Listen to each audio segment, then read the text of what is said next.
Esto es Ficción en la Ciudad, Ficción en la Ciudad, con Natalia Vigón Rufa y Leo Espina.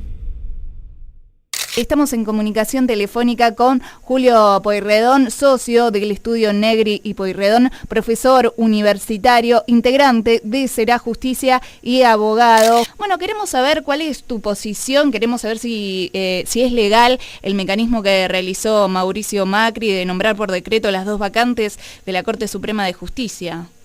Mirá, para mí claramente el mecanismo, si bien es un tema que ha dado bastante tela para cortar en estos días, yo creo que el mecanismo, a mi criterio, es claramente legal. Es un mecanismo que está expresamente previsto en la Constitución. Tenemos incluso como agregado a eso, que algunos se olvidan a veces, pero que en el año 94 se reformó la Constitución y ese artículo no se tocó, que se podría haber modificado si hubiera sido la intención o si se lo hubiera considerado retrógrado, como algunos afirman. Al margen de que hay una serie de antecedentes, pero lo más importante es que entiendo que claramente muchos de los detractores se han quedado con el concepto único del nombramiento.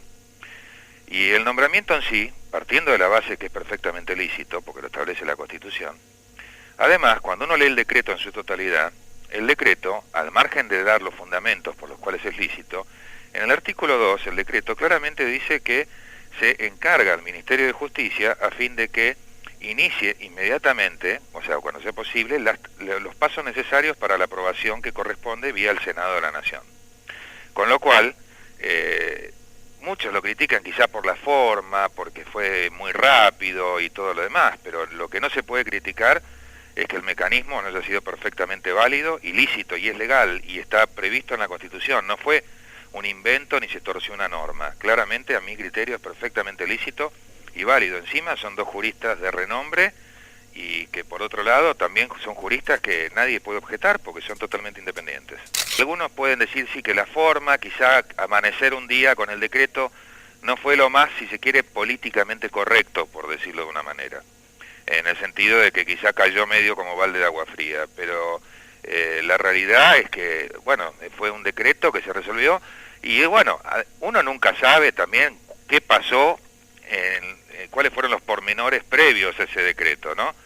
Eso no lo sabrán solamente los senadores y la gente del Poder Ejecutivo, pero a lo mejor este tema lo venían negociando hace tiempo y como no se ponían de acuerdo ante la situación de la Corte, que fíjense que la Corte quedó con 3 miembros. Entonces algunos dicen, bueno, viene la feria judicial, se puede convocar a sesiones extraordinarias, todo fantástico, pero todo eso lleva tiempo. En el interín, el gobierno está tomando una serie de medidas en línea con lo que fue su campaña. Algunas nos podrán gustar más, otras menos, pero están cumpliendo con lo que dijeron en su campaña. Cualquier situación que pueda llegar a tener que ser tratada o resuelta por la Corte Suprema, con 3 miembros, tendrían que resolver todo por unanimidad.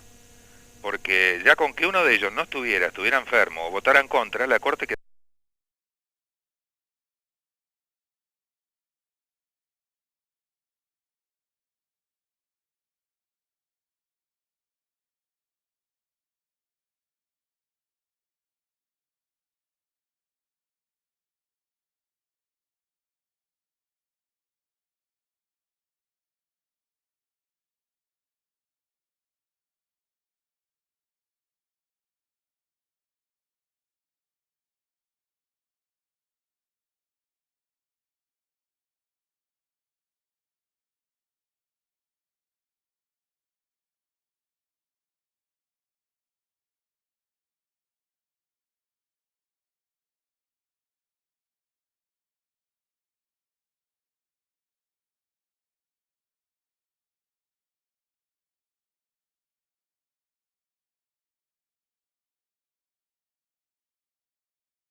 En el cual obviamente eso va a depender también de las posturas que puedan asumir los senadores y al final del día también la línea que les puedan bajar los gobernadores a cada senador, ¿no? O sea, parecería que incluso, parecería, ¿no? Esto es lo que uno ve de los diarios, pero que los gobernadores después de la reunión están en buena relación, buen diálogo y y con una intención de trabajar en forma conjunta con el Ejecutivo Central, con lo cual no debería haber un inconveniente. El problema es el tiempo, que no se pierda tiempo y que en el interín no hayan medidas que puedan generar un bloqueo judicial. ¿Qué pensás con respecto al anuncio que hizo Elisa Carrió, que va a presentar un proyecto de ley que modifica la normativa utilizada para el nombramiento de los jueces? Me parece bien, o sea, me parece bien que eventualmente habría que ver qué es lo que dice el proyecto, ¿no? O sea, como concepto me parecería bien que ella presente un proyecto, porque obviamente todo es mejorable.